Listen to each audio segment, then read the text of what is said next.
Okay, I guess I should call this. Let the record show the quorum of board members is present, that the meeting has been duly called, and the notice of the meeting has been posted in accordance with Texas Open Meetings Act, Texas Government Code 551. So, Tim. Okay.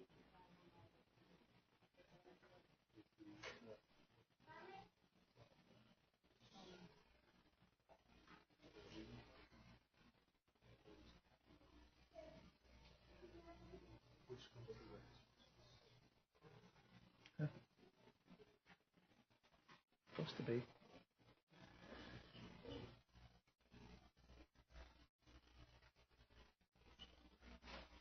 We've got students not here yet, so you want.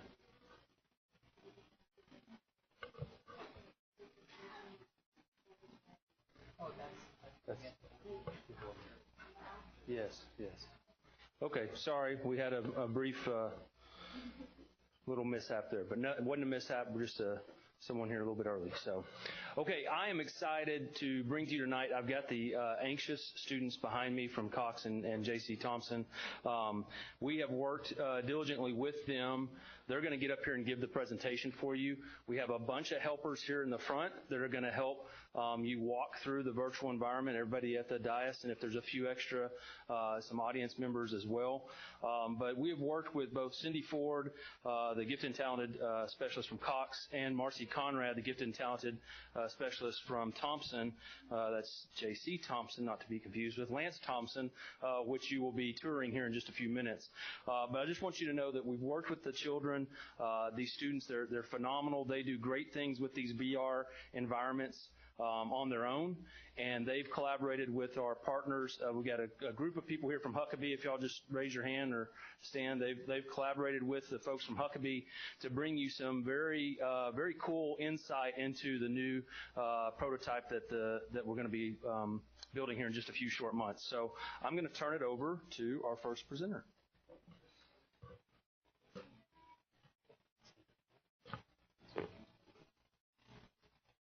Thanks to NEF, our classrooms have Google Expeditions virtual reality sets. We call it VR for short. Can you believe we have gone on field trips to Big Ben, Stonehenge, and the Eiffel Tower? Not to mention, we swim with sea turtles in the Galapagos Islands. We even walk the Great Wall of China. We might even take a stroll on the moon.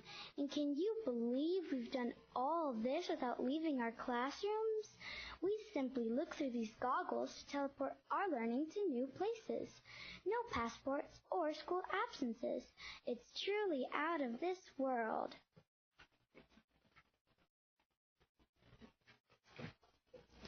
This evening, we want to share our virtual reality experiences with you. We're going to take you on a virtual tour of Lance Thompson Elementary, NISD's future elementary campus. Don't worry, we're here to help you. We'll bring you a pair of Google goggle viewers so you can walk through the school. All you have to do is listen to our friendly tour guides. Northwest ISD faculty, team members, and the district's architect partner, Huckabee, collected feedback from our district's most important people, kids.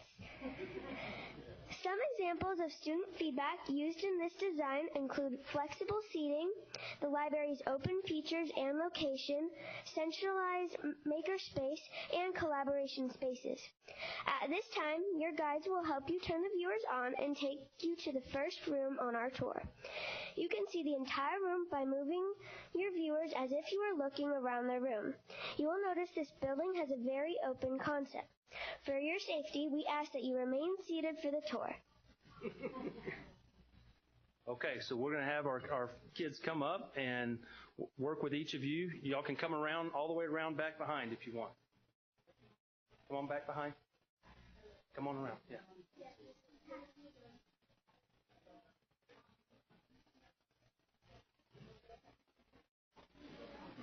Students, go ahead and go up behind and stand with the person looking at your goggles. And if you've got a pair of goggles, if you'll just wait, they'll tell you how to navigate to each room, and they'll describe a little bit what's on a room. For the audience, we have some still pictures you're going to see as we navigate to each room. Okay, go ahead. Welcome to the cafetorium. Notice the serving lines located under the Lance Thompson signage.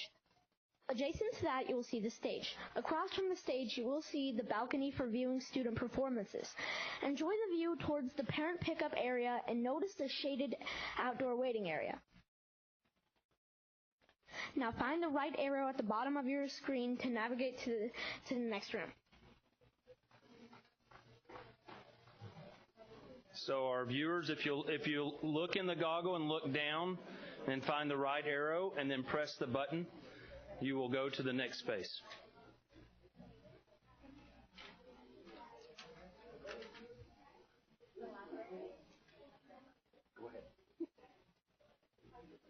Welcome to the Learning Commons, where readers become leaders. As they say, reading can take you anywhere. Start over and speak up a little bit louder. Speak right. Welcome to Learning Commons, where readers become leaders. As they say, reading can take you anywhere. Whether you are researching or reading for pleasure, your imagination will surely run wild under canopy of trees. Pay close attention to the learning dens. Directly opposite of the dens, make sure you peek through the glass of the makerspace.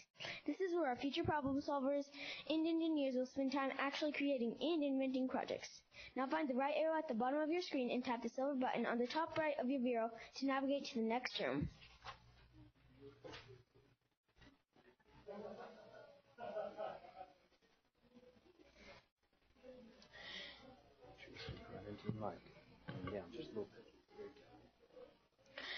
You are now standing in the upstairs walkway, which connects the 2nd and 3rd grade wing to the 4th and 5th grade wing. You will also notice you have open views to both the Learning Commons and the cafetorium. This is an area where students can work independently or in small groups. This beautiful loft also offers a different perspective and view of the stage for performances. Now find the right arrow at the bottom of your screen, tap the silver button on the top right of your viewer to navigate to the next room.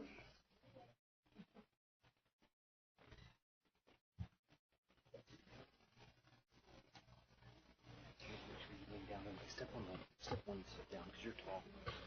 There we go. You have now entered the classroom collaboration area. Students will have access to inviting, collaborative workspaces to work on differentiated lessons. They will have access to whiteboards, monitors, and flexible seating choices, all within the view of their teachers. This is sure to meet everyone's learning style. This is the end of your tour. Our tour guides will remain with you if you wish to continue exploring. Once you are finished, your tour guides will collect your viewers and we will answer any questions you may have.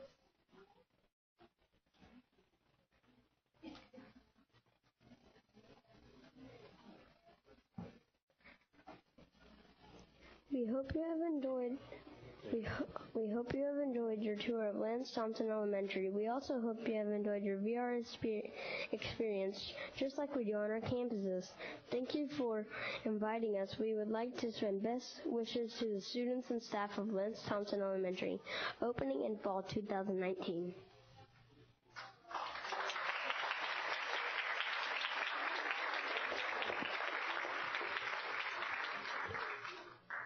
So, board, I hope you made it through every space. Did you have any questions for our tour guides? I thought they did an awesome job. I'm really proud of those guys.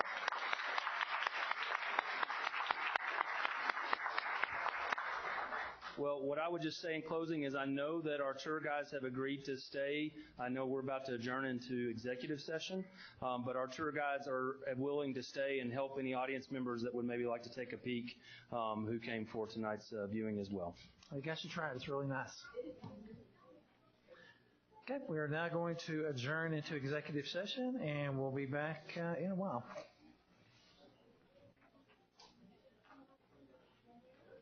Great crowd. We're going to reconvene our regular meeting. We're going to move to invocation and pledge. Dr. Warren. All right, folks, everybody rise, please. And we do, as Mark said, we really appreciate everybody coming out, supporting the kids, and we really do appreciate you being here. If you feel comfortable doing so, please pray with me. Dear Heavenly Father, Lord, we thank you for this day, and Lord, we just thank you so much for allowing us to be a part of our school district. Lord, you know the challenges that we had today. You know about the bus accident that we had, our 7 babies who are being looked at right now by our doctors. We just ask that you be with them and just give them the care and the attention that they need, Lord. I want to thank you for all of our staff, all of our first responders who responded to that, Lord. And it could have been a lot worse, and we just appreciate your protection through that, and you seeing that everything is going to turn out to be all right. Lord, we ask that you be with us tonight in our meeting. Ask you to be with our board members and everybody in attendance. Bless this meeting, Lord, and see us all safely home. Above all things else, Lord, we just ask that you provide your love, your guidance, your wisdom, and your protection to our children. It's in your name we pray. Amen. Thank you all. All right, we have 2 very special guests who are going to do the pledges for us tonight. We have Marcus Ruiz from Eaton High School. Hi, Marcus. Marcus is a senior. Ready for Saturday, Marcus? Yeah. So are we. Marcus' favorite subject is EMT practicum. Outstanding, very good. And one of the questions that he fills out is what do you like to do? And Marcus is preparing to go to the U.S. Navy. Outstanding.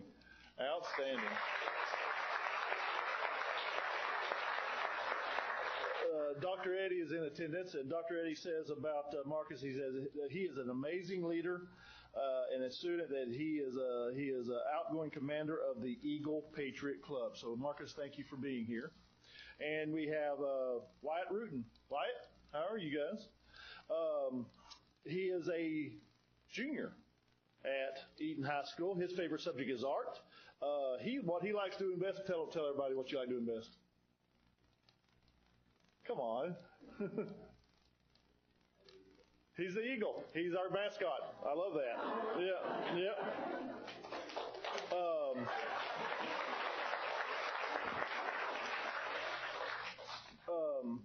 I don't know why that was. You have no shame when you're in that eagle suit.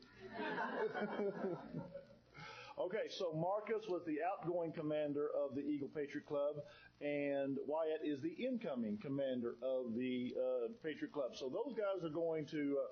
Guys, are your parents here by chance? No. I know Mr. Kelly's here. Thank you for coming. Appreciate it. So you guys, we're going to do the pledges. We're going to do the flags. And then stay there. Everybody's going to sit down, and then I want one of you just to tell everybody kind of what the Patriot Club is. Can you do that for me? All right, let's do the pledges.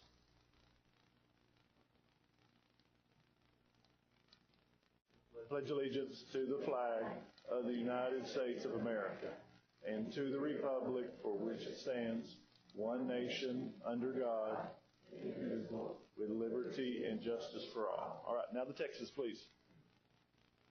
Honor the Texas flag. I pledge allegiance to thee, Texas, one state, under God, one and indivisible. All right, everybody, you can be seated. All right, guys, tell us what the Patriot Club is.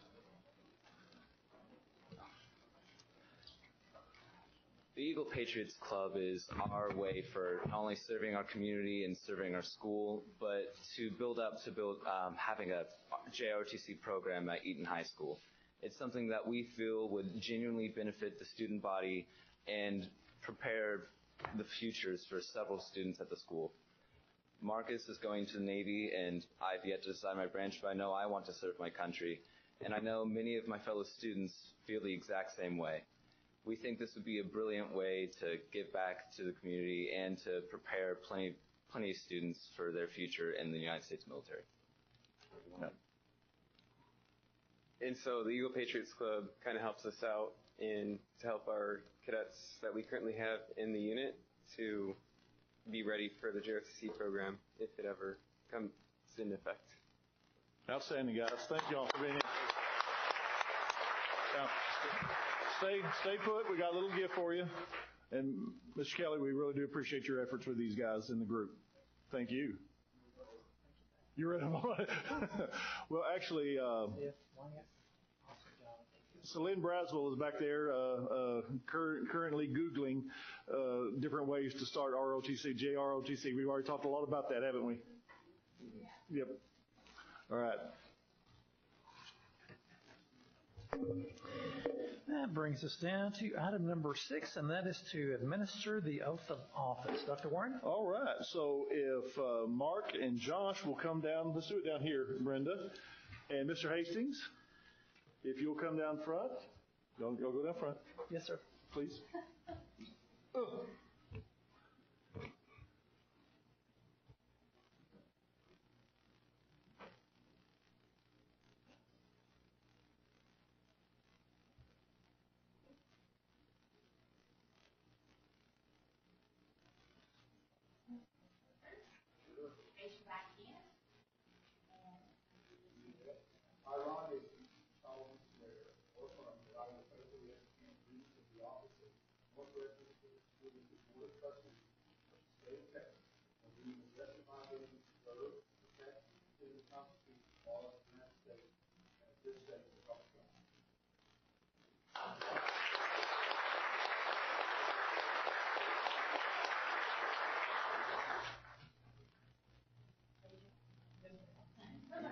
Other right.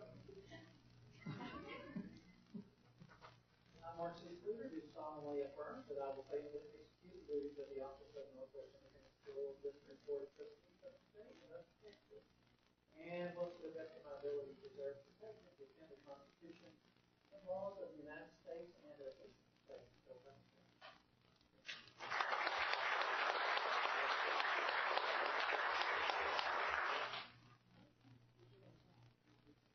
I, John Wright, do solemnly swear that I will faithfully execute the duties of the office of Northwest Independent School District Board of Trustees of the state of Texas, and will to the best of my ability preserve, protect, and defend the Constitution and laws of the United States and of this state. So help me God.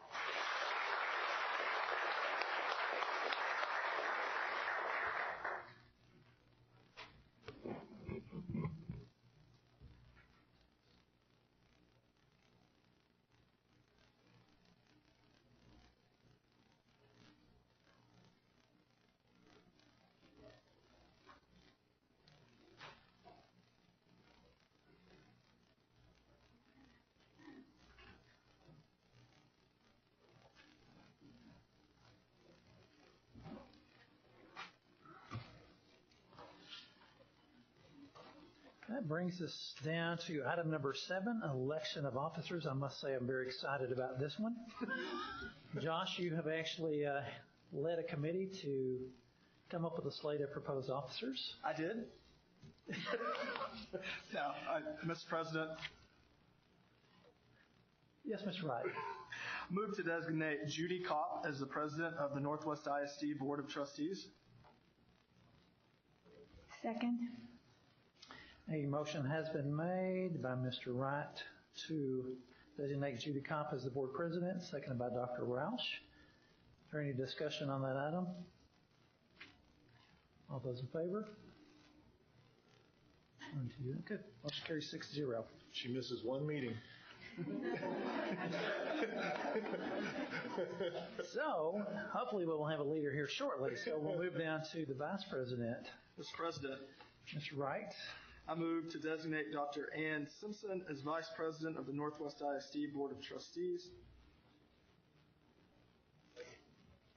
A motion has been made by, what's your name again? Mr. John. Wright, seconded by Mr. Sproles, to make Dr. Ann Simpson as the vice president of the Northwest Independent Board of Trustees. Any further discussion? All in favor? Those opposed? Motion carries 6-0. That means I get to advocate the throne. Am I correct? You are correct. Sweet. It's all you, Dr. Simpson. I guess I won't move till we reorganize. Yep, that's fine. Madam President, Madam Vice President, excuse me. Yes. I move to designate Dr. Lillian Roush as the secretary of the Northwest ISD Board of Trustees. Second. All in favor? Excellent. All right. All right, now, board, if I didn't get any feedback from you how you want to do this, if you want to stay in your seats and just sign, or Brenda actually has the numbers, if you want to draw for numbers. What would you like to do? Ex-president. Here. Yes. I guess you're going to move over there. And I'll move down back up. Is that okay? That's great.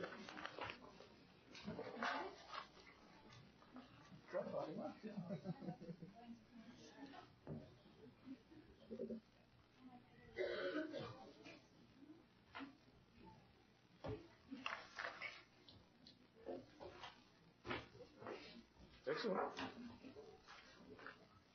And then go for something, please.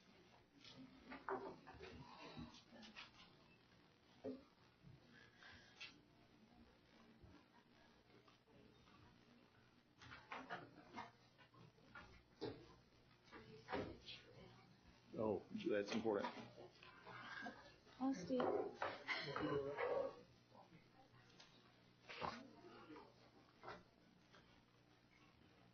Jennifer, good? Thank you, ma'am. Thank you.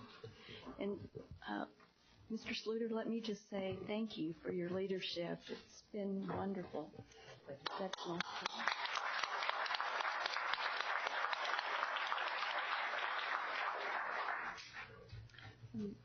Recognitions, Dr. Warren? Dr. Simpson, we have Mrs. Conklin is going to bring us a lot of recognition. We got some great ones to do tonight, so you and I are going to go get our pictures taken. Yes, we're going to start off this evening with recognizing partners in education. So we have Phil Beckman, who's going to read those recognitions tonight. Thank you, Ms. Conklin. Partners in Education is pleased to recognize teachers who coordinate high school students to volunteer for junior achievement of the Chisholm Trail. JA teaches financial literacy and entrepreneurship. At this time, would JA President Randall Mays and Senior Education Manager Alexia Willis please join everyone up front?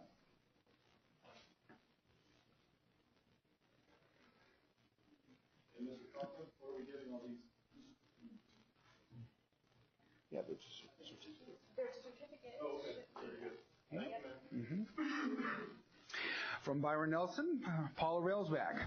Paula coordinates her PAL students to volunteer at 4 JA in the days each year. The students provide JA programming to Peterson, Nance, and Roanoke elementary schools. This year they reached 1,820 students in 91 classes.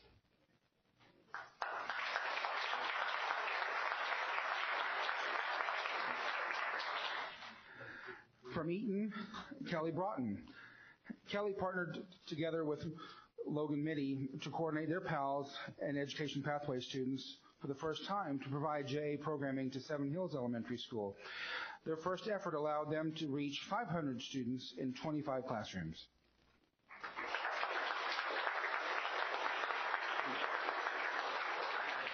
And from Northwest, Patricia Tran. Patricia and her partner Luke work together to coordinate NHS co-op students to volunteer and provide programming for Hatfield Elementary School. This year they reached 180 students in 9 classrooms.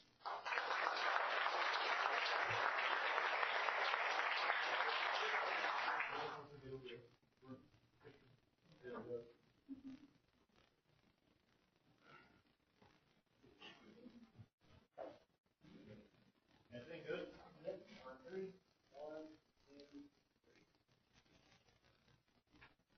Thank you all. Thank you.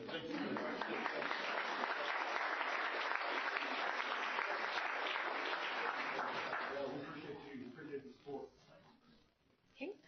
Next, we are recognizing Wilson Middle School, Thompson Elementary School, the district's Outdoor Learning Center, and Pike Middle School for being named a Heart Safe School, which they have received Project Adams certification. So will the following people come to the front? Dr. Thornell, lead nurse Tricia Asker-John, Mike Blankenship, Leanne Romer, Donna Busby, and Ann Rogers, Amy Hollinshead and Kelly Ragsdale, Chris Jones, and Lisa Black. So a Project Adams certification means they have met the requirements for having the training and equipment available to assist in heart-related issues at their campus.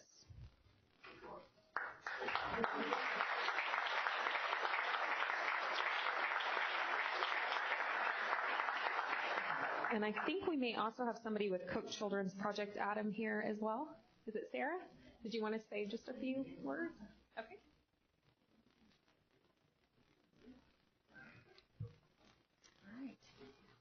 Students, act like we like each other. So thank you so much. It's an honor and a privilege to be here tonight to recognize these 4 schools. These schools are 4 of 322 schools that have achieved this Project Adam Texas Heart Safe School designation in the entire state of Texas. And there are only 11 school districts in the entire state out of 1,100 plus schools that have or actually achieved this designation. So they should be incredibly proud of their hard work. And for those of you that aren't familiar with Project Adam, we are a national nonprofit program started out of Wisconsin because of a 17-year-old student athlete by the name of Adam Lemmel. Adam collapsed from a sudden cardiac arrest. There was no state law for his school to have an AED. So unfortunately, they were not as lucky as we are here in Texas, where there is a state law for all our public schools to have an AED. And Adam passed away by the time that paramedics arrived. His parents started this national nonprofit program in their son's legacy, and today we have saved the lives of over 130 kids across the country through our 16 national hospital affiliates, with Cook Children's being one of them. So if you could please join me in giving them a huge round of applause.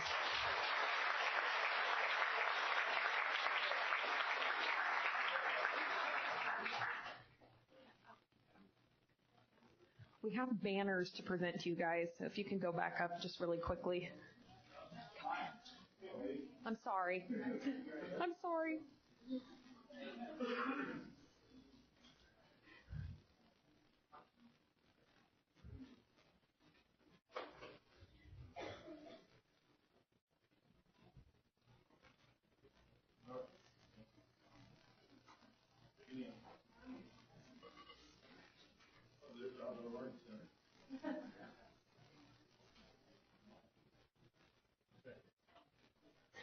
My sister's very proud of me. Oh, very good. Nice.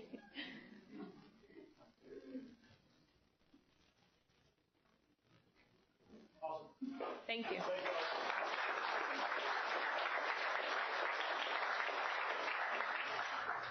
Okay, next I'd like to invite Dr. Stephanie Espinoza and Dr. Sunny Johnson from our Curriculum and Instruction Department to the front for our next group that we're recognizing. Our NISD Writers of the Month are chosen from 3 to 4 campuses. The district literacy coaches, in partnership with 3 to 5 teachers and campus administrators, choose a student who shows exemplary writing performance or tremendous growth as a writer. The student then is asked to choose their favorite piece of writing to share and why they like the piece selected. They are featured on the @NorthwestELA Twitter account and receive a certificate of achievement. So tonight we're going to recognize students from each of our elementary schools, and then you can come up for a group picture. So from Beck Elementary, Elizabeth Cohorn.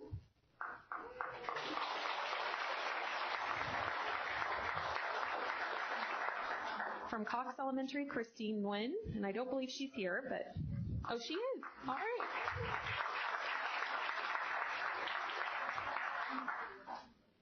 From Granger Elementary, and she is not here, but we'll recognize her, Sydney Ledbetter. From Haslett Elementary, Rylan Lund. From Hatfield Elementary, Emily Canis. From Hughes Elementary, Mason Bunch. From Justin Elementary, Briley Buffet. From Lakeview Elementary, Loselli Cannon. From Love Elementary, Amaya Smith. From Nance Elementary, Alina McLean. From Peterson Elementary, Reagan Evans. From Prairie View Elementary, Amelia Ryan. From Roanoke Elementary, William Neal. From Schluter Elementary, Paige Anderson. From Sandera Ranch, Sam Foley. From Seven Hills, Halen Jamie. And from Thompson Elementary, Sydney Anderson.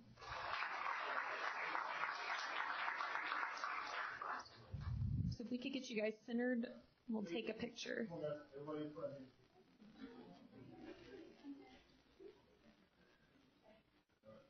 Don't cover up Dr. Simpson.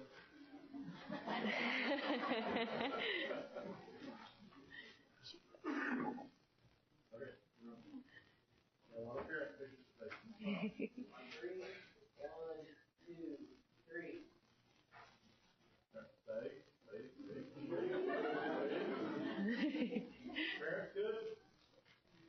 job, guys. Awesome. And that's all for recognition.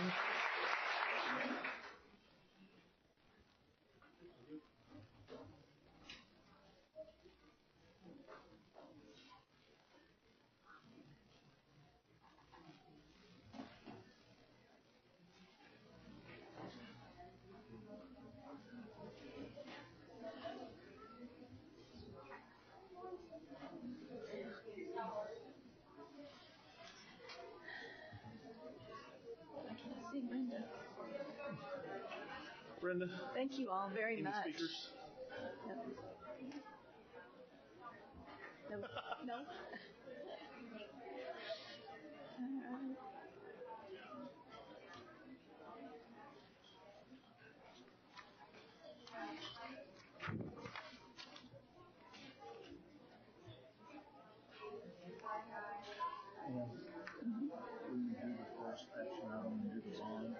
John wants to take a break. The first one or the second? The first. Okay, just the first one. Yes, ma'am. Yeah. So just so we can do the paperwork and those guys can go ahead and go home. That's what he told me out of the notes.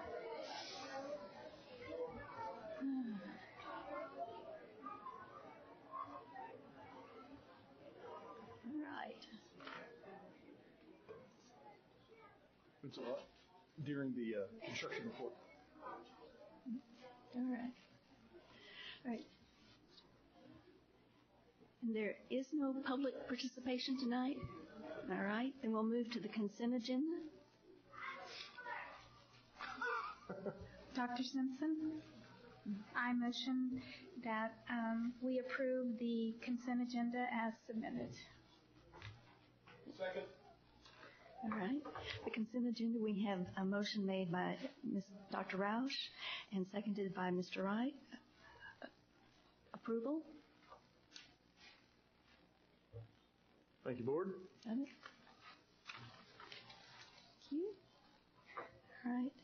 We're moving to discussion action and the consideration of adoption of an order authorizing an issuance of unlimited tax school building bonds, establishing sale parameters, authorizing the execution of a purchase contract, approving an official statement, and enacting other provisions related to the subject.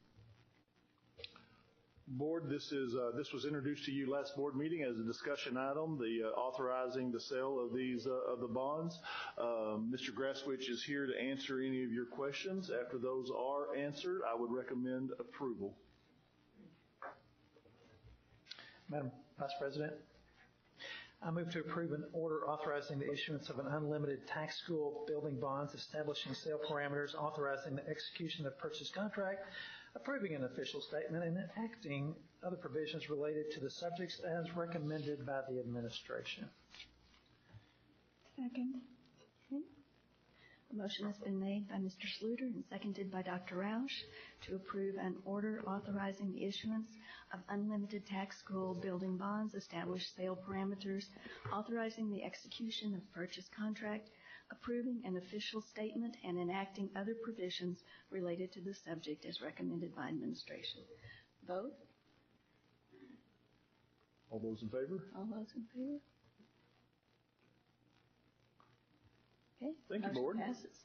And we need to take a break now. Board, if you don't mind, let's take a quick 5-minute break and we'll get all the paperwork signed for that. And this is Dr. Roush is going to start signing her life away as the secretary. Yes, sir.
Thank you all very much for being patient, and we'll return to the agenda. And we've had a request from Mr. McClure to have a report move up.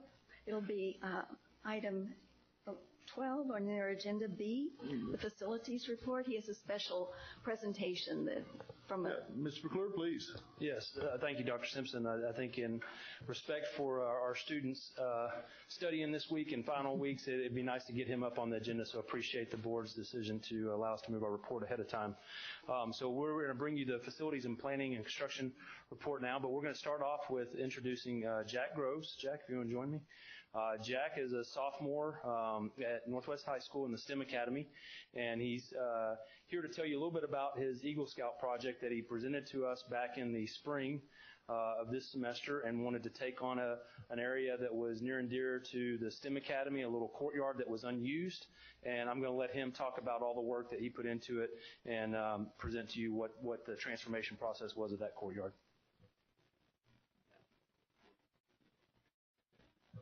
As you know, I'm Jack Rose. I'm a sophomore STEM Academy student, and I'm also an Eagle Scout from Boy Scout Troop 45.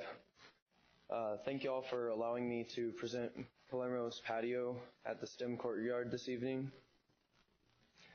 The purpose of an Eagle Scout project is to plan, develop, and execute a project while giving leadership to others and help lead them to do the project. Very much like our projects in STEM, when choosing my Eagle project, I wanted to benefit a program that was near to me and that I could help benefit a lot of people. And I selected the STEM Academy at Northwest High School. I am sure you are aware STEM students have a lot of collaborative projects. The renovated courtyard will provide a great space for us to work in teams, study, set up labs, and network. This is what the courtyard looked like before our renovation. I would like to thank Mr. McClure, Ms. Stewart, and their crews for renovating the drainage in preparation for our patio. The week prior to our workday, we hauled in the paver stones, plants, and other materials. April 22nd was our workday, and an amazing 64 people put in over 300 hours of volunteer work to complete the patio. We laid the paver stones and planted a variety of plants, of drought-tolerant plants. This is what the courtyard looks like now. We have 4 picnic tables that were donated by a teacher and PTSA that are currently being stained and built. This will give us a place to sit and work. The Palermo patio is not just my eco project or a great space for students. It is a memorial to Joseph Palermo, Mr. P, who was a beloved teacher, mentor, and friend who served NHS and STEM for 15 years. I would like to thank everyone who helped make this project possible. Thank you. Jack, great job. Great job.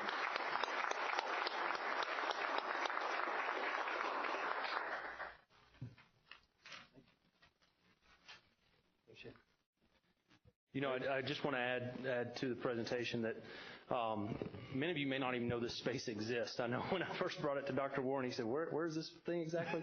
If you're walking down the main avenue of Northwest High School, years ago when we added on to it, it created some pockets of courtyards that are really just utilitarian function. I mean, they're there for drainage, and that's it. And this space was right off the STEM Academy. If you're walking down the main hallway and you see those kind of translucent panels, it's right on the other side of that. And what they were able to accomplish in just one day's of work and a little bit of coordination really has brought a courtyard that the STEM Academy has been trying to bring up to some usable life for probably a decade. I don't, Casey, you probably can speak to it better than I can, but 6 years? Okay, so 6 years in the making of trying to do something with that courtyard to make it usable, and all it took was one person on a quest for an Eagle Scout project, and really applaud everything that you're able to do. So thank you again for your efforts there.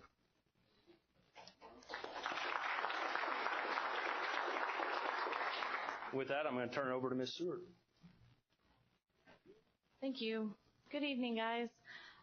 So tonight we always start with our overview of where we are on our planning projects and our construction projects. So for Prairie View, Hatfield, and the Ag Barn, we have started the logistics plans with the general contractor, and they will be out there Saturday on site for Hatfield and Prairie View, because those are very intense projects for 8 weeks, and so we've got to get out there and start the work so we're ready for in August when teachers and kids come. Natatorium, we've met last week for the final schematic review to go into design drawings, and then for Byron, we've submitted the field house to Trophy Club. Will be June 5th. So that's coming up for the first phase of the Byron Nelson addition. And then Lance Thompson, we have the bid approval was tonight for the civil part of the project, and then we will be out there Monday morning with the Joris is our contractor, so they'll be out there Monday starting to show up and start the work. Here's our typical aerial. You can see that it's getting close to finished product. Still laying sod. That's usually the last thing that goes in. You don't want to lay that and have a machine run over it. So that's our final touch to the site.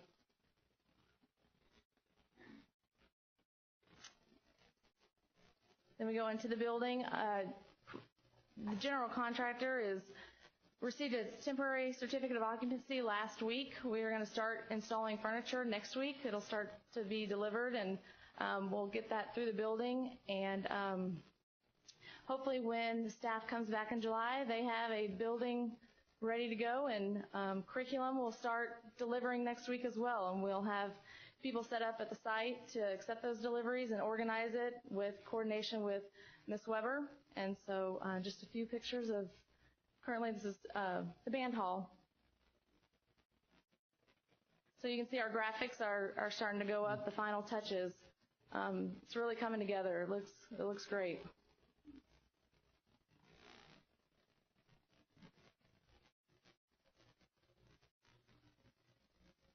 We got the weight room, flooring's going down, and then we'll do the coordination with Joel Johnson to get the weight equipment in there properly.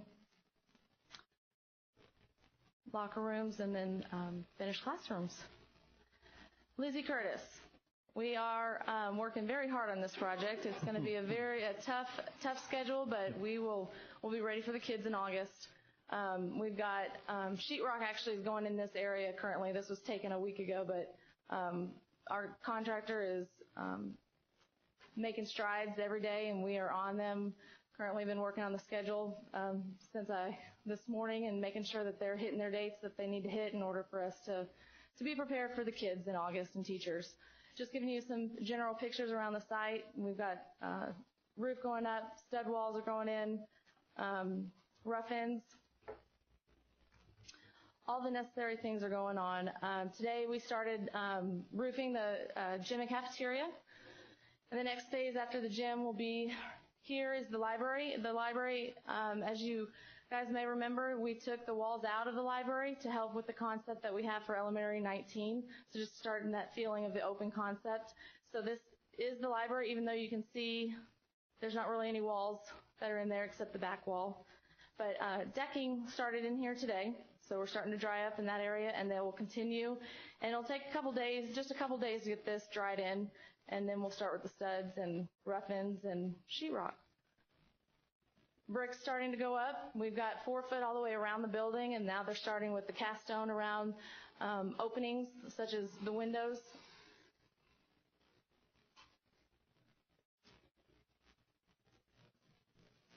Onto Hughes, we have the addition that we typically do at our former prototype schools. And so if you see on the left part of the picture, I colored that space, and this is just a picture of what it looks like. But currently we are finished studying out that space. Those are classrooms that are there with the flex space. Studs are going up or have finished, and we are drywalling one side of the wall. And this is just the inside courtyard. If you look closely, you can see that we have a liner down there with the gravel on top. We are turfing this courtyard. We're going to see how that works with our interior courtyards instead of having natural grass. With our landscapers, sometimes they forget that there's a courtyard, and just cleaner for the kids. They can sit in the turf and not get dirty or worry about bugs or anything like that, but maintenance is our main focus for that, and so we're hoping that that'll go well for both interior courtyards that we're doing at Hughes. This is the addition at the cafeteria. They've gone as far as they can while we have students in the building. So we've actually, 2 weeks ago, we switched the kids coming out of the gym for dismissal to the cafeteria now. So we've got the temporary handrails and safe access to their parents' cars from the cafeteria side, and they've started demoing the gym side of this addition. So here's just how the kids go out. We do have the windows, but it's bare. We don't have anything painted or any finishes because we'd like to do that once the kids are gone for the summer. This is the stage. So we have the stage is where it needs to be, and when the kids come out, to where we can tear down the temporary wall and we can finish out that space. Next is our Area G, our infamous courtyard that we all know about. But currently they're setting up the exterior walls. We're about 50% of that. And so this crew is going pretty fast with these pictures being taken last Monday. And here's the picture of this interior courtyard. We will be turfing that one as well. And then our safety and security upgrades. So the upgrades we're doing currently are at the actual reception desk. We're building a wall with door in it to where people can't just walk past the reception to get into the building or into the administration without somebody letting them through. This summer we'll bid out the rest of the project where we'll have a camera before you can even enter the building. You will have a button that'll open the camera up to somebody in the building, and there'll be some communication, and you'll be able to see if that person's truly supposed to be in the building before letting them into the building. And then we'll have this as well. Just the other side of the pretty wall. So we had a school, Granger, had kindergarten roundup, and they just made lemonade out of lemons. It was a sore picture, but even though we're doing great things and upgrades for our safety and security, they made it a saloon entry. So they were just having fun with it. Any questions? Yeah, I missed last meeting. I apologize, but on the Lizzie Curtis, what causes the delays, or is it just? It's a multitude of things. Just weather has a lot of things to do with it, and just coordination. But we also, remember, this is going in a brand new development, so we had no streets, no houses, no anything. So we had some development issues at first too, trying to get the streets and the infrastructure in, that has caused some of those delays. So are they still behind, or is it, but they will be open in time? We're running day to day. I mean, there's everybody else has probably been unhappy with some of the drought conditions that we've had, and we're very happy that it hadn't been raining. So it's a day-to-day occurrence. That's why Sarah discussed the schedule and how important it is for us to stay on top of the schedule. And so we watch the schedule every day with them. We have staff out there every day, pushing and making sure everybody's doing what they're supposed to be doing. Okay. All right, good. Thank you. Other questions? Sarah, thank you. And I know this is a busy time. And Jack, thank you so much for all of your work. That's an amazing project.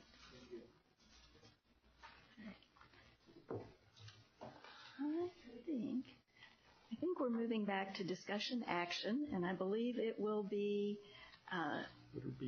B under discussion action.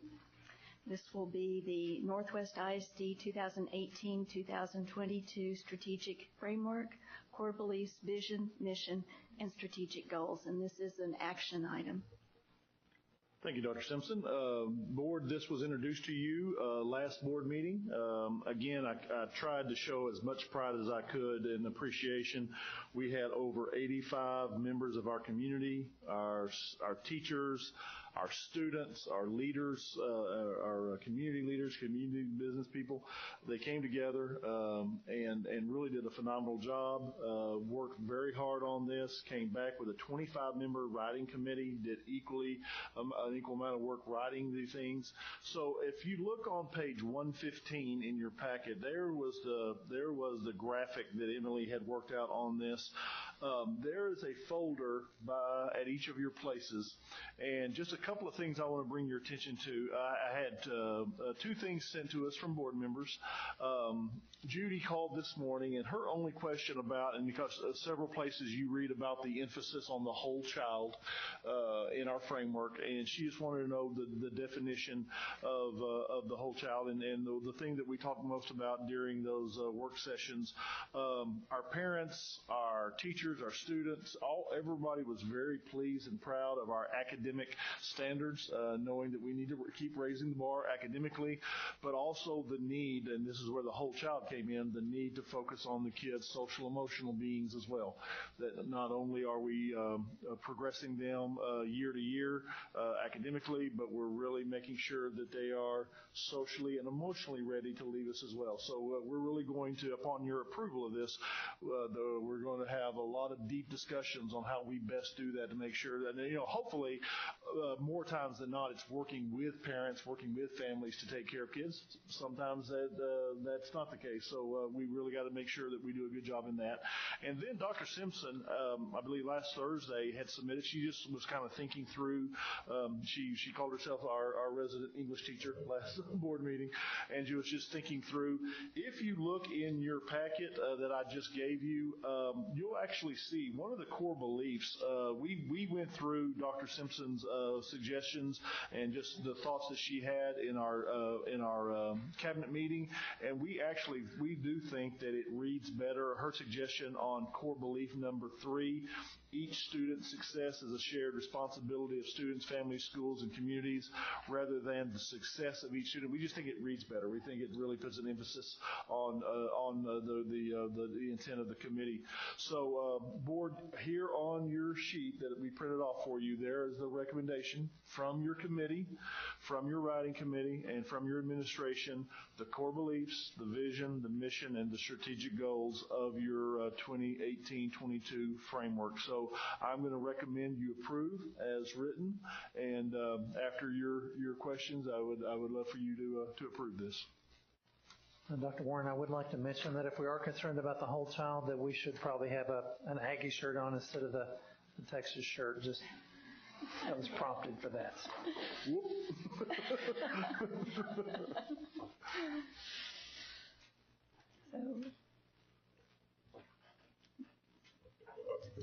So this is what you're asking us to approve, is what's on this sheet now? Yes, okay. Yes, sir. The only change is that number 3. The only thing that changed was number 3. We really thought that Ann's, it's a very slight change, but we just think it reads better. And everything on here now we think really encapsulates the direction of our committee. Okay. Correct. Yeah.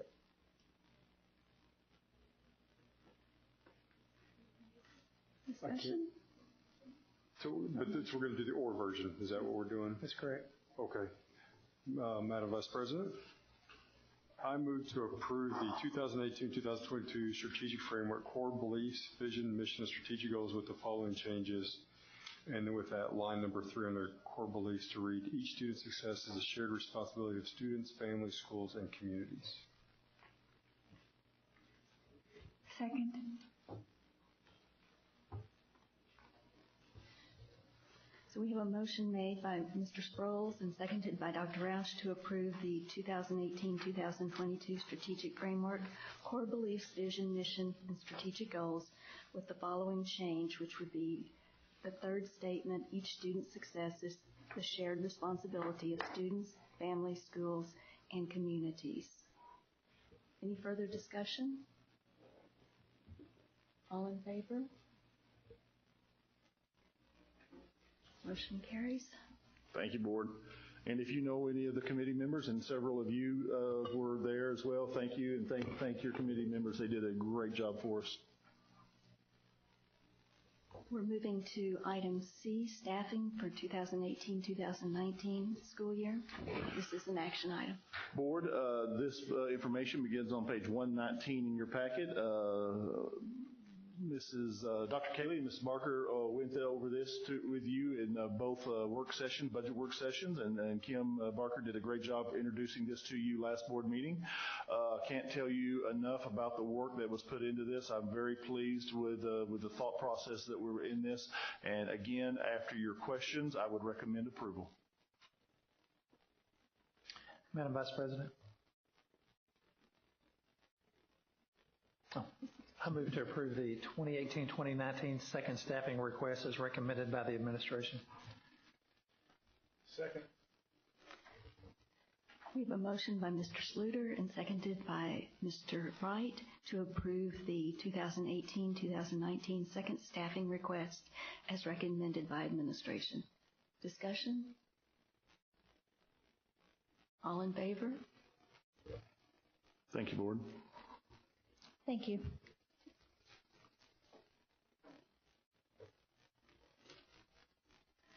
That takes us to item D. This is an action item, the 2018-2019 compensation plan. Board, as with the staffing plan, the Kim and Kim show did a great job of introducing this to you in the budget workshops and in the last meeting. I will tell you that it was very important for us, and I believe for you, that we realize some kind of a salary increase for our staff. We have a phenomenal staff of educators, of support staff here, and so this recommendation is going to include, even though we know what our budget challenges are, it's going to include a 2% salary increase, which will have a budget impact of about $2.65 million. Again, after any of your questions, I would recommend approval.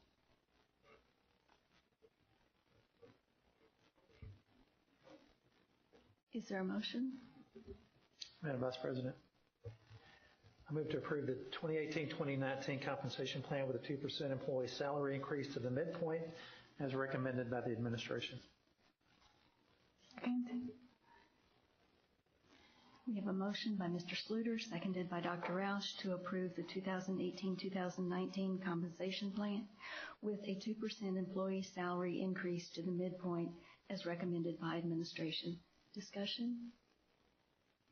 I just want to say, as was mentioned in our budget workshop earlier, without there being any increases on the insurance side, the teachers will see this 2%. I think it was John that said earlier, not taken away from their other hand when we're given this increase. So very proud of that. We're able to give this raise with the insurance not going up. Other comments? All in favor? And as for an abstention. And you're abstaining? Okay. I'm abstaining because I can benefit from this vote personally. So. Thank you. Motion carries. We'll move on to item E, bid package 01 civil GMP for Lance Thompson Elementary, and this is an action item. Board, this information begins on page 113 in your packet. It's time to start getting to work on Lance Thompson Elementary School. Thank you for the vote on the naming last board meeting. That was very positive for the family. Mr. Thompson called me the day after, still emotional and still very appreciative of you guys doing that. So time to get started to work. Tim, would you explain what bid package number 1 will be? Absolutely. Board, we bring it to you tonight. We decided to split the bid package just in the best interest of getting the project started. So this allows us, we work with our architects, Huckabee, and our engineers, civil engineers, Teagnall and Perkins, and our contractor, Joris, to say, let's split the civil package out and deliver that piece of the project that can get started a little bit ahead of time, so we can start moving dirt and get utilities and infrastructure in. Also, that coincides with some of the work that Hillwood is doing out at the site. So we ask that you review the bid package that's there today, which is just the civil package, the dirt and utility work. And then we actually bid tomorrow the rest of the building. So we'll be back in front of you next month with that bid package, the remainder, which consists of obviously the larger portion of the work. I will say the bids came in actually a little bit below where we thought they would. So we're about $75,917 below what we were budgeted on bid package 1. And so we had a great competitive market. I think for all the major trades, we had at least 6 or 7 bidders. So it was a really good market for us to see that much turnout in each of those trade levels. So very pleased to present this to you tonight. Board, after your questions, we are going to ask that you approve bid package number 1 at $2,473,337. Excuse me, $2,473,337. Please. Do we have a motion? Madam Vice President, I move to approve the guaranteed maximum price for bid package 01 for Lance Thompson Elementary School in the amount of $2,473,337 as recommended by the administration. Motion has been made by Mr. Wright and seconded by Mr. Sproles to approve the guaranteed maximum price for bid package 01 for Lance Thompson Elementary School in the amount of $2,473,337 as recommended by administration. Discussion? So if this is package 1, what is the total cost of the elementary school? The total cost that we have in right now is right at $25 million. Yeah, so the much larger sum will be next month, and you'll see the same breakdown just like you've had here.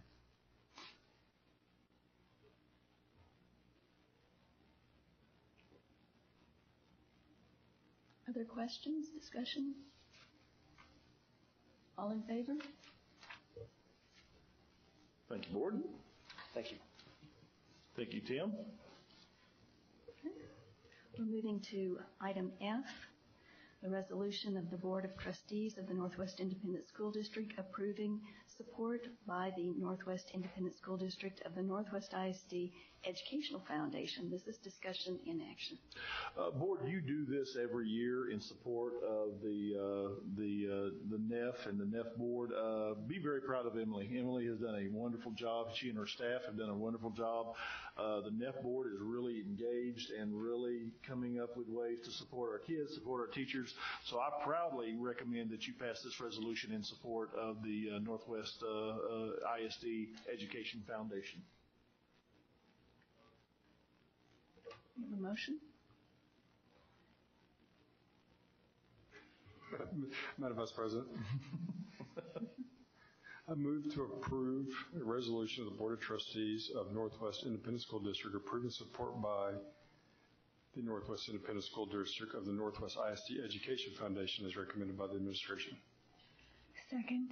Okay. All right. Motion has been made by Mr. Sproles and seconded by Dr. Roush to approve a resolution of the Board of Trustees of Northwest Independent School District approving support by the Northwest Independent School District of the Northwest ISD Educational Foundation as recommended by administration. Discussion? All in favor? Thank you, Board. Thank you, Emily. And thank you for all of the work with NAF. We're moving to G, Local District Update 2018.03, affecting Board Policy AE Local, Board Policy EIC Local. This is discussion. Board, this is a discussion item. This comes directly from your vote on the strategic framework. So Christy is just going to go over those policies in which the strategic framework is mentioned in policy, and then we'll ask you to approve next board meeting. Mrs. Hobbs, please. All right. There are actually two policies that are part of this local policy update. The first one is AE Local, and AE Local is just where we state the district's strategic framework. The core beliefs, the vision, the mission, and the strategic goals. This is a discussion item only tonight in part so that we can incorporate the changes that you voted in tonight into the policy. So the third core belief about each student's success, we will bring that back to you at the next meeting, revised and updated as you've done tonight. And then EIC Local is also part of this update, and this is really just some cleanup. You may recall back in February you approved updating EIC Local so that all courses that students take to earn college credit are now equally weighted to encourage students to take on-ramps courses and dual credit and those sorts of things. As we were finalizing that, we realized that we had some outdated language when we referred to the graduation programs that students are enrolled in. The old policy or the newly updated policy refers to the recommended and advanced programs, which are actually no longer used. And so what we are doing now is asking that you approve a change, just pulling out that old language and replacing it with when we were referring to students eligible to be valedictorian and salutatorian, that those students have completed the foundation program with the distinguished level of achievement. Any questions about these proposed changes? Ms. Hobbs, I do have a question. On the briefing that you gave us on the agenda, it says Local District Update 2018.04. Yes. And here it says, in our motion, it's 2018.03. Right. There is a typo in the agenda. This is the fourth local district update that we've seen this year. Very good. We'll ask you to approve that next board meeting. So we are moving to H, possible nominations for the TASB Board of Directors for TASB Region 11, position D. Board, the information on this is on page 160 in your packet. This is completely your pleasure whether you'd like to do that. This is a discussion, and if the board would like to think about that, pray about that, and do something with it, we can approve that at next board meeting. Any questions? Discussion? Should we stand up for our new president? Yay! I'm handing it on to you, Judy. Immediately. All right. We're on H under discussion action, and we were just. I think there was no discussion. Maybe, Steve, did you have a question? Or anybody? If you'd like us to do research or anything like that, we definitely will. I can call the executive director of the Service Center, of TASB, but this is completely up to you. I was going to nominate Judy, but she showed up, so. Well, I've already got to talk to her about the other things that we've done tonight. So. All right. So we'll move on to reports. We have the demographic report. All right, Mr. McClure. Good evening, board. Again, I'm going to ask Michelle Box with Templeton Demographics to come present the quarterly report. The one thing I would say just going into it is, of course, you know the growth is abundant in Northwest ISD.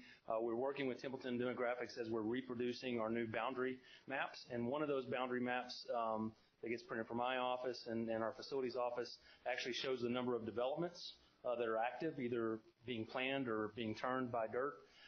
In 2016, when we did that map, there was 44 developments on there, and the map we're working on printing for this summer has 75. So if you were not curious about how much activity is going on, we've almost doubled just in 2 years. So with that, I'll let Michelle give you all the details on that. Thank you. This one. Okay. Thank you, Dr. Warren, and board members. This is your good to see you again. Thank you. Thank you. It's good to be back. So I appreciate you letting me be before you again. I'm going to be presenting your first quarter report. So I know you guys are, most of you in the room are going to be wrapping up your school year, but we're already gearing up for next school year for you guys. So this report does include your brand new 18-19 boundaries and the impact that those are going to have going forward. So we're going to take a look, again, just quick economic look at the DFW region. We're actually going to go through a little bit of state enrollment figures that have come out from TEA for the current school year, and then we're going to dive into your housing and your enrollment projections with the new boundaries. So look at the DFW area, added just over 120,000 jobs in the last 12 months. Last time I was here before you, we had dipped below 100,000. That 3.4% job growth rate in the last 12 months dipped to about 3%. Well, that's not to be complained about, but we have gotten back over 120 jobs added, 1,000 jobs added in the last 12 months. Really impressive. That's a lot due to the corporations moving to the DFW market, still a very desirable area. Compared to the national rate, again, we're more than double the national rate right now in job growth. Look at the unemployment rate, even at the nation overall, sitting at about 4%, Texas at about 4.1%, the DFW market just under 4%, well within what most economists would call full employment. That's going to start driving those wage growths, just like you guys talked about with your teachers here tonight. As that unemployment remains low, we're going to have to see that wage growth start to stir, which is great for the housing market, especially for people my age who are trying to get into it. New home starts, DFW market started more than 33,000 homes in the first quarter of 17 to the first quarter of 18. That's more than 3,000 homes more than they did the year before that. So very accelerated growth in the new home market within the DFW area. And one of the best things we're seeing is that some of that new home market's actually coming in at a more affordable price finally. I know we've talked a lot about that price appreciation over the last roughly 10 years, but we're starting to see that new home market be very competitive for an entry-level buyer. So looking overall at the state enrollment, total state of Texas in 2017-18 enrolled basically 5.4 million students across the state. Now this does include charter school enrollment as well, so I do want to caveat that. That annual growth is sitting at about 40,000 students compared to the previous school year. And I want to point out how that annual enrollment change has really changed in the last several years. Between 2007 and about 2014-15 school year, the state was adding about 80,000 students a year. That number has now dipped to that 40,000 figure. A lot of that's due to the drop in birth rates, drop in kindergarten. Of that 40,000 student growth across the state, 23,000 of it was in charter schools. So those charter schools are seeing a very disproportionate share of that state enrollment growth, and that's something that everyone should be aware of and keeping an eye on as this education market changes in Texas. Looking at Region 10 and 11 specifically, Region 10 and 11 has added 118,000 students in the last 5 years. This is a 5-year enrollment change map. So you can see Northwest is that dark spot right in the middle of Region 11 there.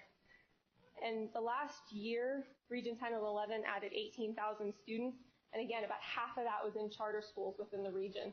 So very disproportionate share in that charter school growth. The reason we're seeing that negative or below zero enrollment change in the last 5 years in central DFW is really due to those charters. So you can see on this map, Birdville, Arlington, Dallas, Irving, Louisville, Plano, Garland, all had very strong impact from charter schools in the last 5 years that's caused their enrollment to decline. A lot of that enrollment growth has gone up to the north part of the DFW market, Northwest, Denton, Frisco, and McKinney and Prosper. So what does that actually look like when you look at Region 11 as a whole? It looks like Northwest ISD is the fastest growing school district in Region 11 right now. Based on a 5-year change, you've added more than 5,300 students in the last 5 years, making you that #1 slot in Region 11. That's a growth rate of about 30% in the last 5 years. I want to point out Frisco gets all the press and the attention. They're sitting at about 36%. So you're only slightly lower on a percent growth in the last 5 years than Frisco ISD. That's something that you guys should definitely talk about more. Looking at your home sale market, what's really driving this growth, what brings 5,300 students to your district in the last 5 years, this is looking at your new and existing home sales by price range. Again, we want to keep hitting on those price ranges. It's really important for what kind of home buyer you're going to be getting. We draw a line there kind of right after that second bar, the highest bar where you guys are at. So in the last 12 months, the largest number of home sales within your district was between $200,000 and $300,000. That's right in that sweet spot of what's considered an entry-level home now. Anything below $300,000 is considered an entry-level home. So the bulk of your market is in that range. I know, it's surprising, right? So the bulk of your home sales are really well within that market, which is a good thing. It means you're going to get students. It means you're going to get families. It's a desirable district for younger families to be able to move to. Average sale price within your district in the last 12 months for a new home was $333,000. That average price lifted a little bit over that 300 mark, but again, the bulk of the sales are still kind of within that 250 to 300 range. Average sale price for an existing home in the last 12 months within your district was sitting right at about $290,000. So still quite a gap between that existing home sale price and the new home sale prices due to the market demands. Looking at your new home ranking report, Northwest has started 1,800 homes in the last 12 months at the end of the first quarter. So just a reminder, this is a first quarter report. That data is going to end about March of this year. And you'd closed just over 1,800 homes as well. I want to point out that VDL, those are your vacant developed lots. Those are lots that are ready to build a home on tomorrow. They have streets and utilities in, right? You were sitting at about 1,700 lots ready to build on. That is an extremely low vacant developed lot supply. We want to see you at about 18 to 24 months of supply. That's less than 12. So what that means is there's a lot of dirt turning as builders are trying to catch up and deliver lots so that you guys can continue to start homes at the rate you're starting them. With almost 32,000 future lots planned within your district at this time, you are the #1 district in DFW for future lots planned. Still have a lot of land and a lot of building yet to come. So looking at this activity at a quarterly level, you had a record, I feel like I say this every time I'm here, but you had a record number of new home starts in the first quarter. You started the most homes in more than 10 years in the first quarter with 495 new home starts in the first quarter alone. On the closing side, you did 417 in the first quarter, a little bit down simply because the builders were starting a lot of homes. We expect the second quarter to come in with a really, really strong closing number as those starts translate into closings. New home inventory is still relatively healthy at 6 months supply, but we do want to see those lots being delivered a little bit faster. So looking at your annual closing distribution, so again, these are the last 12 months worth of new home closings. Those colors in the elementary zones, and again, these are your new 1819 boundaries, so you can see down Curtis Elementary is included in this map. Those colors are going to represent the total number of annual closings within that elementary zone. Those blue dots are going to be your top 10 most active subdivisions within each of your districts. Number one is Sendero Ranch East. That's the Thompson Elementary portion of the Sendero Ranch development. They had 179 annual closings, making them the fastest closing subdivision in your district right now. But I want to point out again that VDL was only at 125. They are delivering more lots this summer, but we want to keep an eye on those lots, making sure that you're not going to see a slowdown in your building due to a lack of supply. I want to point out as well, Dorado Ranch and Fairways at Champion Circle both rank number 4 and number 6 on your top 10. Those had more than 120 annual closings each, but they're now out of lots. No more VDL and no more futures. So we're going to see them start to drop off and others take their place. Looking at the vacant developed lot distribution within your district, Willow Ridge Estates is the most VDL within your district at 224 lots available to build on.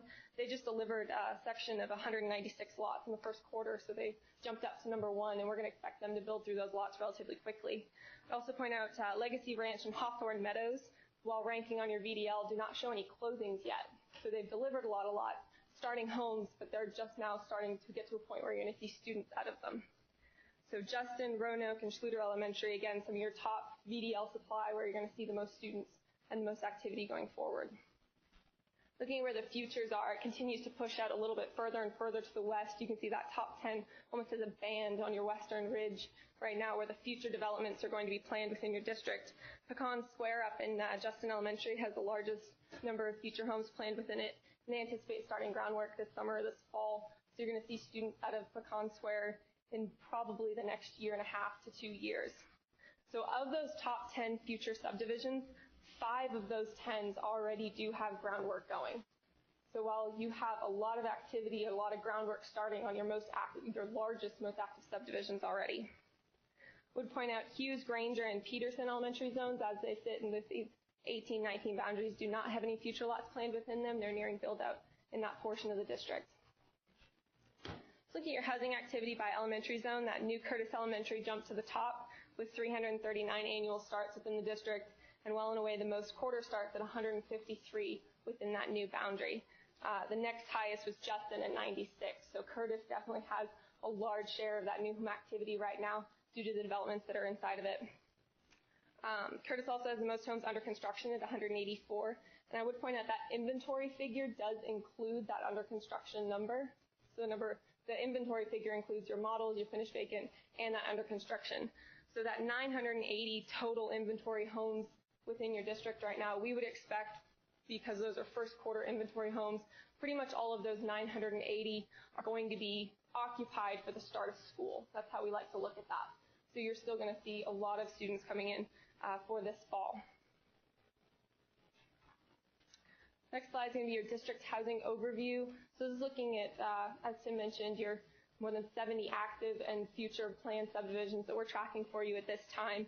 That's made up of 1,700 lots to build on and almost 32,000 planned future lots.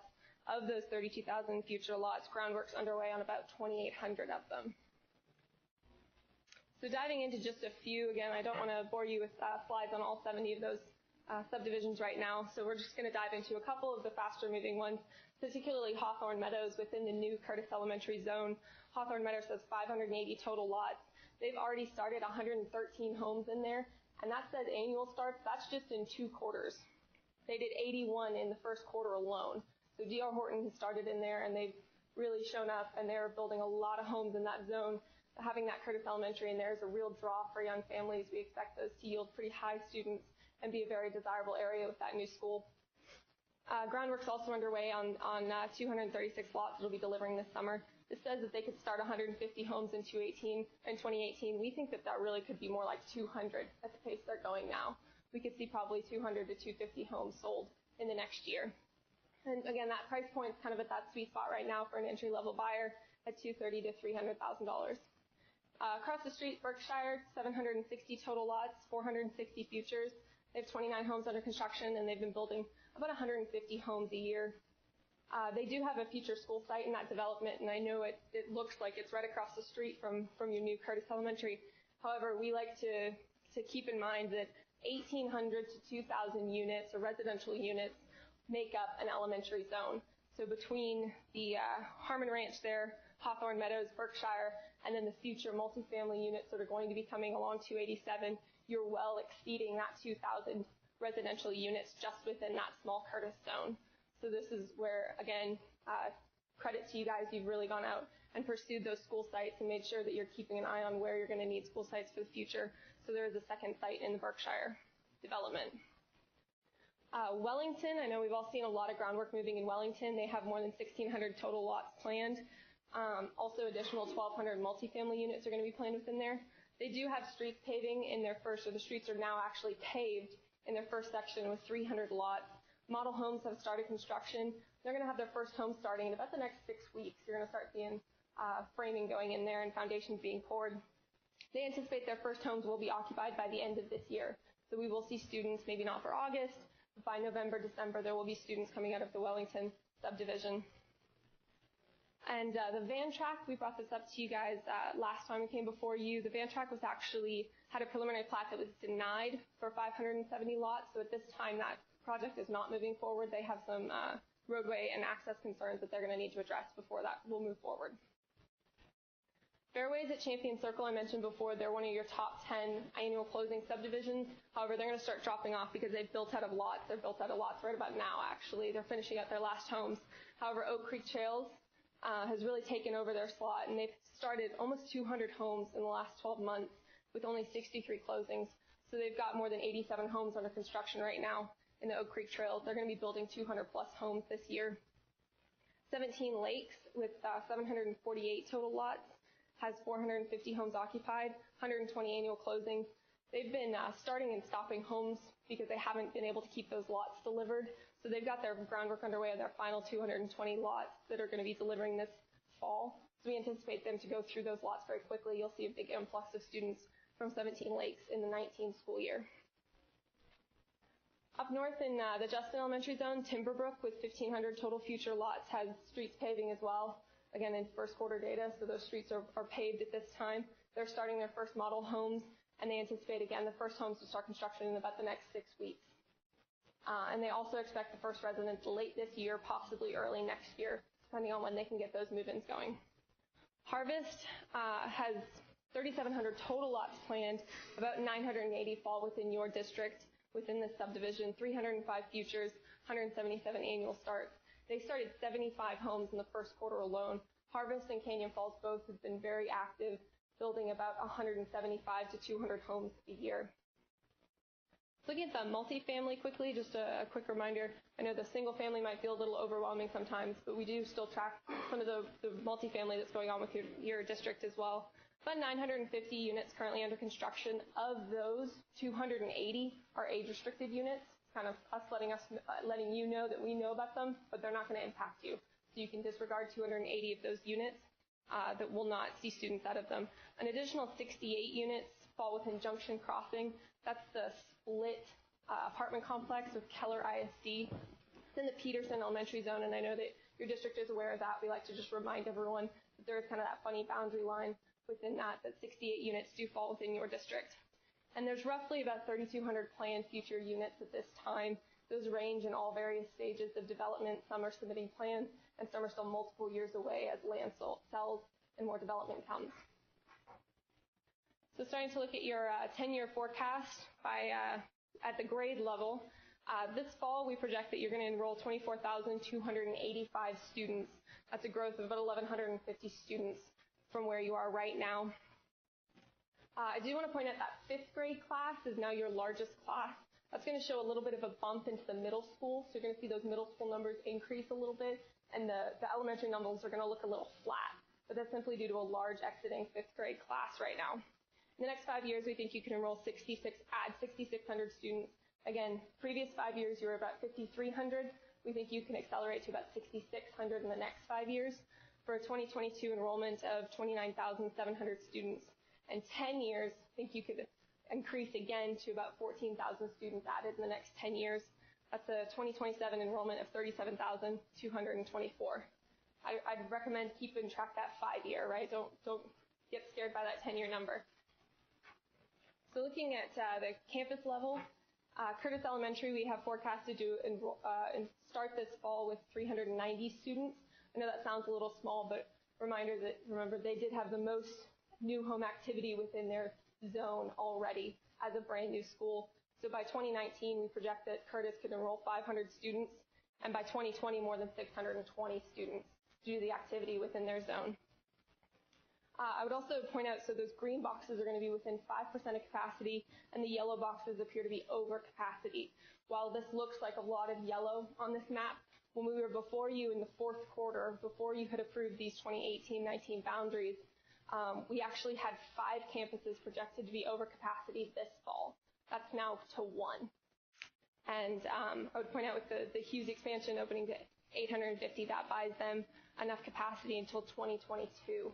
So I'd really credit your Mr. McClure and your team and the board for being very proactive and keeping in front of this growth and making sure we're keeping an eye on those capacities going forward. Additionally, the Sendera Ranch Elementary and Thompson Elementary capacities are going to be expanding in 2019, gives them enough room to push back to about 2024. So there's going to be even less yellow on that page as we continue to make these expansions and these additions at your campuses. At the secondary campus position, Adams Middle School is going to be opening with about 1,097 students this fall and more than 1,200 students by 2019.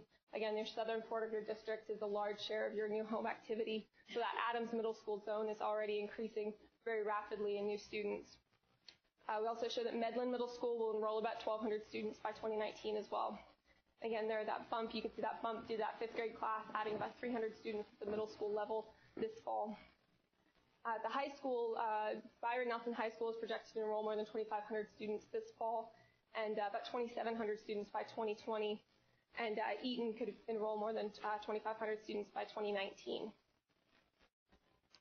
So quick summary, again, the unemployment rate's very well within full employment, seeing a little bit of wage growth stir from that. Northwest ISD is now the fastest growing district in Region 11 based on 5-year growth numbers. Average new home sale price within your district is more than $330,000 in the last 12 months. And you had the most first quarter new home starts in more than 10 years. Wellington and Timberbrook both have their first phases starting, and that they're going to begin home building in about the next 6 weeks. And we expect you to enroll 24,285 students this fall. So are there any questions for me or anything I can answer for now?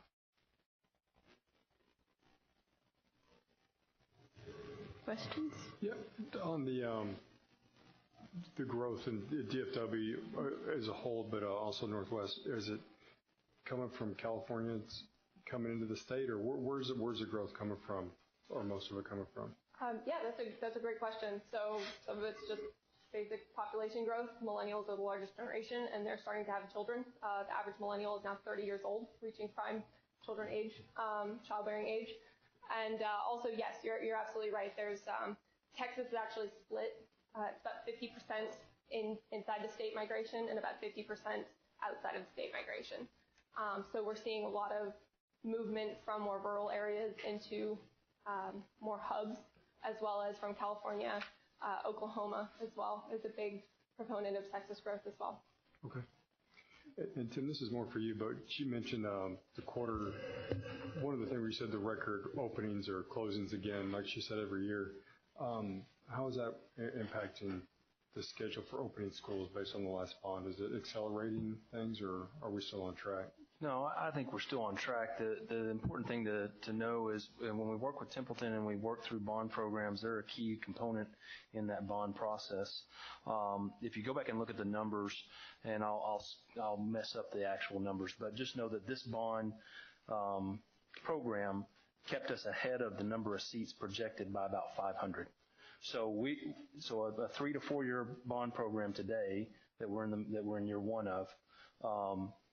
Allows us to continue to grow and keep up with what's being projected and what's coming to fruition, but only barely, only about 500 seats. That's 500 distributed across the whole district, not necessarily in the right spots all the time. So it was just enough. I mean, we'll be back having these discussions in the next couple years about the next one, because to stay ahead of it, it's going to take that. Yep. Thank you. Thank you. All right, we've already addressed item B, so we're moving on to C, April Financial and Investment Report. Board, the investment report begins on page 227. Mr. Grasswich. Okay, here you go. All righty. We had okay.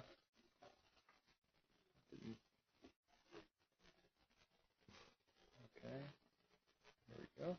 Okay, doke. The combined statement of revenues, expenditures, and changes in fund equity are provided for the general fund, special revenue funds, debt service funds, and capital projects.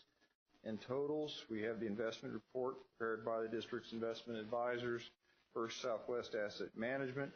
We had 2 investments mature in April, both for securities, and one was in capital projects for $10 million. The other was in the general operating funds. This time of year, we're starting to draw down on investments, so those securities were purchased.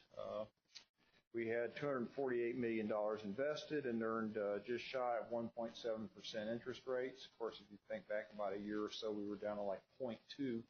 So you can see that interest rates have gone up. Hopefully they haven't gone up too much because we'll be selling bonds tomorrow, and we are more of a borrower than we are an investor. We had it evenly distributed. We had 54% in treasuries, 15% in tax pool, 14% in bank deposits, and then the balance in various other securities. We try to spread it around amongst different entities as well. Everything, of course, is collateralized, so if a bank was to go under, which happens occasionally, it would not matter to us because our deposits or our investments would be protected through collateralization of the securities. We've got our investments, spread out evenly over a 1-year period. We don't go past a year. Our cycle tends to run in a year. We sell bonds every May, which is an excellent time to sell bonds. Typically, we get out in front of the herd. There's a lot of elections in May, and so then people are issuing bonds shortly thereafter, so we're ahead of that. So we come to the market when there's less inventory on the market for people who wish to invest money to buy, so that gives us a more competitive advantage. We also, on the 1-year schedule in the general fund, because we tend to live off of our property tax collections, which occur annually as well. We do measure and track our investments, and we're currently tracking very well against all of our measurements. We're slightly above all of them. The yield curve is fairly flat. It has dropped about 15 basis points. I'd like to thank the Italian government for creating political turmoil and spreading through all the capital markets and knocking down interest rates right before we go to market. So they hopefully will save our taxpayers quite a bit of money here locally for what goes on in Europe. It is kind of, it's kind of funny, but on the other hand, it really does point out what an interconnected world we live in. There's political turmoil in Italy. Banks get nervous, and suddenly we save 10 basis points on our bond issue. So strange, but that's how the world works now. We earned $307,000 this month, or last month rather, in the various funds that we have deposited, and we have earned $2.4 million year to date. The financial statements and discussions are all attached, and be happy to answer any questions. Questions? John, thank you. Thank you. Good news. All right.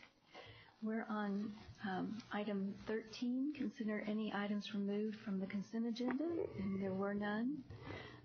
So Mark's handed me the board president's report. Judy, would you like to do it?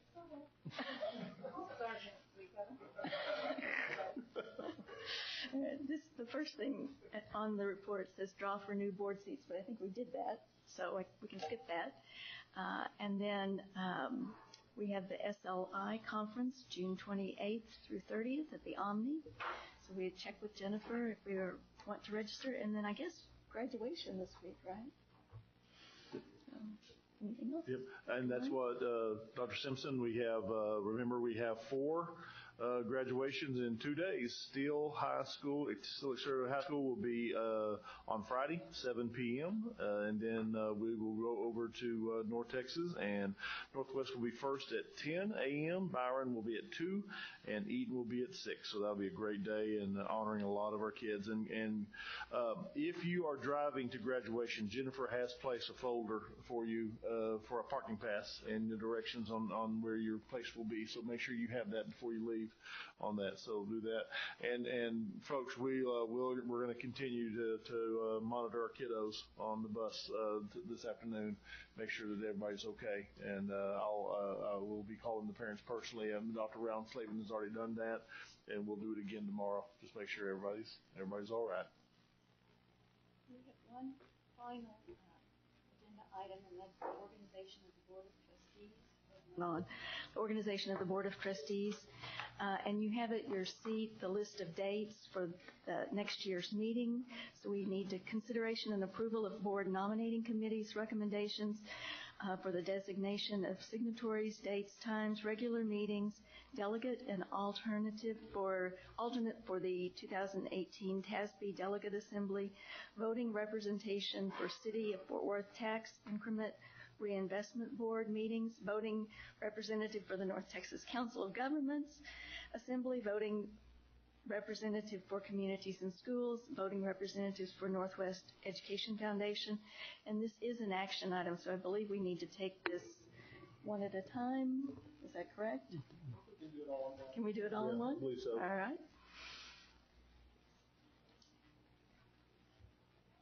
Do we just say what we want? Let's do that. I'll continue my place in community and schools if that's all right with everyone. I'll continue mine on NEF. Okay. Mr. Sluter, working it from the bottom. Yeah, leave me at the COG representative. Okay. Looks like we have, going up, we have Mr. Sproles is the delegate for the TASB, and Mr. Wright is the alternate. Any changes there? Oh, we usually let the newbie be the delegate.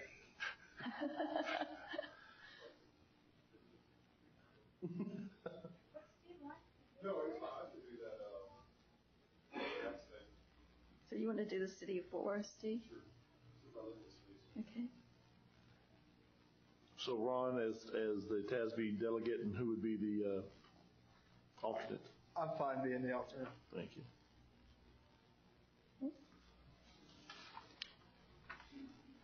All right. Okay. Are we good? Do you need a motion? Need a motion to accept those. Madam Vice President, I make a motion to accept the positions as described by each of the members. All right. The motion has been made by Mr. Sluter, seconded by Dr. Roush, to approve the board nominating committee recommendations on the following. Would you like for me to read these again? Are you good? I think we're good. All right. So we are to the point of adjournment. Do we have a motion? We need to vote on that. Oh, I'm sorry. That's all right. Let's vote. All in favor? Thank you, Board. Yeah. All right. That's good. Now, moved. Thank you. Second. All right. Thank you. Good job.